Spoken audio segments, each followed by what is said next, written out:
Welcome to Neural Nexus Podcast, where we explore the hottest topics shaping the world. Let's dive in. Okay, let's dive into this.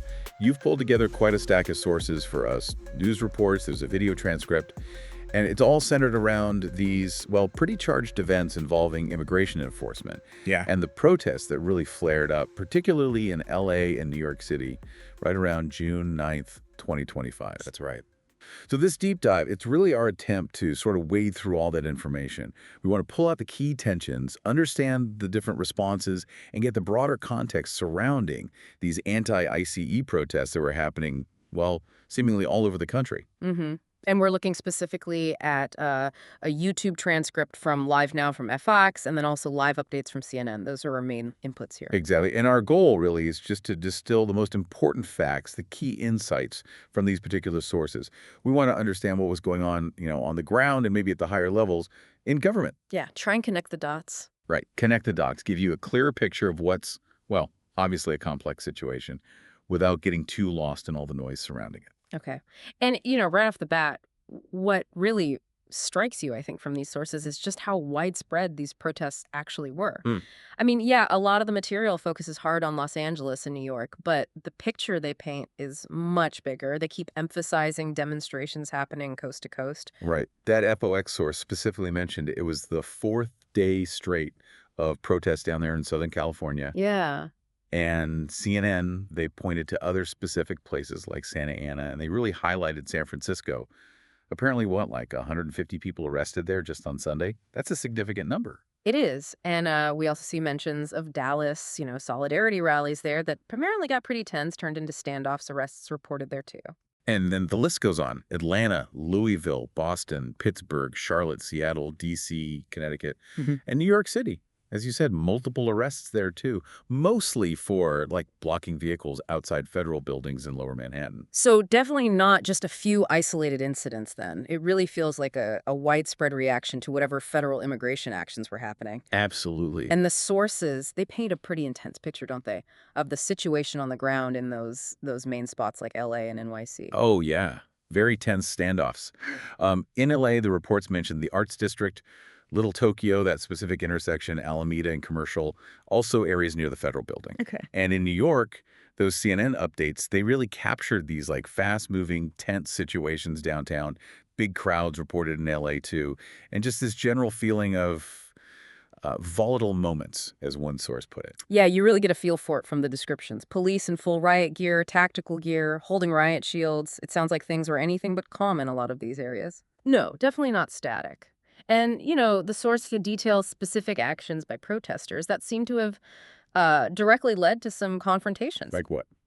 Well, they mention objects being thrown, bottles, other items aimed at law enforcement. This was happening apparently on freeways trying to stop traffic, but also directly at officers on the ground. Okay. There were reports of fireworks being thrown towards police, specifically in Little Tokyo. And that FOX source even brought up the possibility of protesters spitting on officers. Oh, wow. Yeah, and they linked that directly to a comment President Trump had made earlier. And in New York, like we said, blocking vehicles seemed to be a main tactic. Okay, so that's the protester side. How did law enforcement respond, according to these sources? Well, with measures to disperse the crowds, Right. using things like flashbangs, rubber bullets were mentioned, and making detentions, making arrests. Right. I remember CNN noted a kind of small number of arrests, specifically in LA. Yeah, but the FOX source sort of drew a comparison to the day before, saying, numerous people were detained or arrested in LA, similar to Saturday. And then you have those big numbers, like the 150 in San Francisco, multiple in NYC. In the LAPD, they took specific action at that Alameda and Commercial spot. Yes, they declared it an unlawful assembly, gave the crowd 10 minutes to clear out. Yeah. And there's also this specific detail from CNN about police pushing protesters back away from the federal building in LA. What's interesting there is the report said it looked like it was LAPD officers doing that, specifically, like not National Guard troops involved in that particular moment. Even though there were still flashbangs. Exactly. Flashbangs were still going off, apparently, and some protesters might have gotten hit by projectiles. But the distinction was made about who was physically pushing them back right then. Huh. That distinction, that's actually a perfect way to transition to what seems like a really significant piece of this whole story, and according to the sources, maybe unprecedented: the deployment of federal forces. Yeah, that's a huge part of it. President Trump decided to send in troops, specifically the California National Guard. Right. And the reports kind of track this. There was an initial memo on Saturday mentioning 2,000 troops, then another 2,000 announced on Monday. Wow. And U.S. Northcom, that's the military command for North America, they reported that by Monday evening, about 1,700 Guard personnel were actually operating in the greater L.A. area. Okay, 1,700. And it wasn't just the Guard, was it? There was mention of Marines. That's right. Sources reported Marines being activated, too. One U.S. official told Fox it was about 500. CNN reported 700 activated, and their specific job, according to the reports, was to help protect federal property and personnel. Okay, and that's a key distinction, right? The role of the Marines. Very key, according to the sources, yeah. Those Marines, they were supposed to fall under a specific command structure, Task Force 51, led by a 2-star Army general. But, and this was emphasized, they were explicitly not supposed to be used for law enforcement on the streets. Just protecting federal property. Exactly. Their mission was protecting federal property. The National Guard deployment, though, that was described differently, more like open-ended. Open-ended. What does that mean? Well, one source mentioned a possible 60-day time frame, but the exact rules for how they could use force, that seemed unclear in the reports we have. And this whole deployment of the Guard, initiated by the president, seemingly over the governor's head, that's what was called unprecedented. Deeply unusual, yeah. Unprecedented. The FOX source specifically made a comparison, saying we haven't really seen something like this since, the civil rights movement in the 1960s. Wow. Okay. And, you can imagine a move like that, it must have just ignited a firestorm of reactions from officials, right? Really highlighting the political tensions. Oh, absolutely. Immediately. President Trump's stance, as it comes across in the sources, was very clear.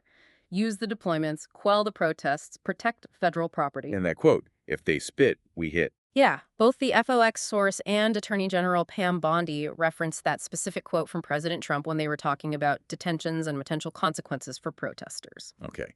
And the California governor, Gavin Newsom, he wasn't happy. Not at all. He pushed back hard, quoted sharply, criticizing the deployment, basically accusing Trump of undermining state sovereignty, and even deliberately using the troops to escalate things, to inflame tensions. Right, and there was that detail about the conditions for the troops. Yeah, one report mentioned a post from Newsom claiming the troops arrived without fuel, food, water, or a place to sleep. So they were forced to sleep on the floor. Newsom called it disrespectful treatment by the president. Did they even talk? Newsom and Trump. The sources mentioned they had spoken in the, quote, last several days, but the timing relative to all this unfolding wasn't totally clear. Gotcha. And the LA mayor, Karen Bass, what was her take? Also strongly opposed, very vocal. She was quoted saying the city felt like it was being used for an experiment, like a test case for federal power overriding local government. An experiment. Wow. Yeah. And she really pushed back against descriptions of LA being invaded or swarmed by violent insurrectionist mobs, called that language despicable. Mayor Bass actually linked the start of the, quote, chaos in LA directly to the federal intervention on Friday. And she described this feeling of fear and terror among people in LA. Okay, so strong reactions from the state and city. What about the federal perspective, besides Trump's comments, like the Attorney General, Pam Bondi? Right, so AG Bondi, she came out strongly criticizing the clashes, promising basically a crackdown from the Department of Justice, the DOJ. A crackdown how? Well, she mentioned the DOJ already had 9 open cases related to the protests, including one looking into someone in a mask who allegedly threw cinder blocks. Okay. And she made it very clear federal prosecutors would go after anyone who assaulted federal or even local officers. She said pointedly, if California won't protect state officers, we will. So stepping into state territory, potentially. It sounds like it. She even mentioned the DOJ might take on cases like looting, which, normally would be handled at the state level. And she finished by repeating that Trump quote again, as President Trump said, "You spit, we hit. Get ready." Get ready. Wow. Strong words. Anyone else from the administration weighing in? Yeah, Homeland Security Secretary Kristi Noem. She made some pretty strong claims, as reported by CNN. On Fox News, she stated the LA protests were organized, professionally done, and she claimed the demonstrators were being paid. Paid? Did she offer proof? Well, she claimed law enforcement was tracking their behavior, their signals, how they instigated violence. She called it an operation. She also claimed that law enforcement went after 400 to 500 targets specifically who she alleged were known members of gangs that Governor Newsom had, quote, done nothing about. It's a lot of serious allegations. Yeah. Key members, paid protesters. Very serious. But it's important, the CNN source made sure to point out that Secretary Noem didn't actually offer evidence for those claims about the organization or the funding. Right. Okay. So incredibly different views, serious accusations flying between state and federal officials. It's a lot. But beyond the sort of high-level political drama, the sources also touched on some specific incidents, right? Things that give us a clear picture of the impact on the ground. Yeah, definitely. One incident that got some attention was the detention of David Huerta. He's the president of SEIU California, the big labor union. What happened there? He was apparently held for impeding immigration enforcement officers, later released on a $50,000 bond. Okay. And his comments afterwards were interesting. He called for justice, but specifically stressed doing it through, structured ways, not through chaos. The sources noted his detention on Friday might have actually helped spark some of the initial unrest down in Southern California. And other labor leaders spoke out. Yeah, reports said labor leaders in different places were calling for his release. So that became a sort of focal point early on. Interesting. And the media itself got caught up in this too, didn't it? Yeah. It did. One CNN crew actually got escorted out of a protest area by police. Erin Burnett from CNN reported seeing clashes herself, police firing rubber bullets, flashbangs. And there was an incident with a Telemundo news van in downtown L.A. Got vandalized, spray painted. Someone reportedly stood on the hood. So, yeah, media wasn't immune. And the sources also tried to give some context for why L.A. specifically became such a flashpoint. Yeah, they did. Pointing to a couple of key things. One is just the huge immigrant population there. Over 1.35 million people, which is like 1 in every 3 residents. Wow, 1 in 3. Yeah, so these communities are obviously incredibly significant in L.A. And related to that, L.A. had designated itself a sanctuary city back in November. Right, which limits local cooperation with federal immigration enforcement. Exactly. So that context helps explain maybe why you'd see protesters specifically chanting against federal agents like ICE, who were reportedly patrolling the streets there. It's a direct clash in that environment. Makes sense. And this stuff even reached into, the cultural world. Right. Celebrity reactions. Yeah, a few were mentioned. The artist Doechii apparently spoke about it at the BET Awards, referencing Trump using military forces against protests. Okay. The musician Phineas reported he got tear-gassed at a protest, and he called the police actions inciting. And actor Mark Ruffalo was quoted condemning ICE raids, comparing the agents to, I think it was packs of coyotes. So definitely making waves beyond just the political news cycle. For sure. And finally, there's a whole legal dimension to this too, right? Yeah. Challenges happening in the courts at the same time. Absolutely critical piece. California actually filed a lawsuit against the Trump administration. They're asking a judge to declare that whole call-up of the National Guard unconstitutional. Wow. Okay. So directly challenging the president's move legally. Exactly. Trying to block future deployments, too. So that's California pushing back through the courts. And then there's something else in Texas about an old law. Yeah, the Alien Enemies Act, a really old law from 1798, originally meant for, citizens of hostile nations during wartime. 1798. How is that relevant now? Well, the Trump administration was trying to use it against alleged Venezuelan gang members, accusing them of mass illegal migration or criminal activity as a way to deport them quickly. Okay. But federal judges down in Texas ruled that was unlawful. They said, basically, the government still has to follow the normal legal process, give people at least 30 days notice so they can challenge their removal. You can't just use this old wartime law for summary deportations like that. So the courts are pushing back on that tactic, too. Yes. And on top of that, the Supreme Court even stepped in briefly, temporarily blocking the administration from using that act for deportations in one specific case from northern Texas, while an appeals court takes a closer look. So high-level legal scrutiny happening there, too. Okay. So, yeah, it's this really complex mix, isn't it? You've got the street protests, the federal enforcement actions, these completely conflicting reactions from different levels of government. Right, and then the legal challenges trying to sort out the boundaries of power. Exactly. So, okay, we've really tried to unpack a lot here. We looked at those intense scenes on the streets, the actions described by both protesters and law enforcement in the sources.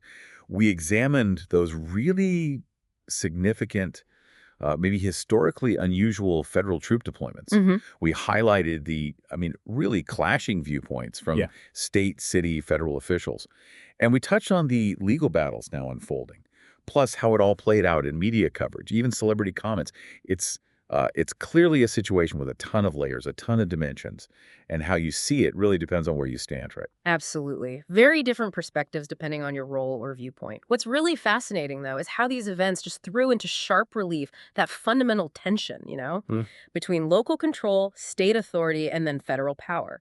Especially when federal actions themselves are the spark for the protests. You saw each level of government reacting, asserting its own view, its own authority, even, like you said, taking legal action based on how they saw things and what they thought their rights or duties were. Yeah, that's a really good point, which I guess raises a bigger question for you, the listener, to think about. Given everything we've sort of walked through from these sources, the protests, the deployments, the political fighting, the court cases, what does this whole situation really reveal about the challenges, the inherent difficulties maybe, of managing this kind of complex social and political unrest in America today, especially when you have multiple levels of government involved and they just fundamentally disagree on what the problem is, let alone how to fix it? Something to definitely mull over.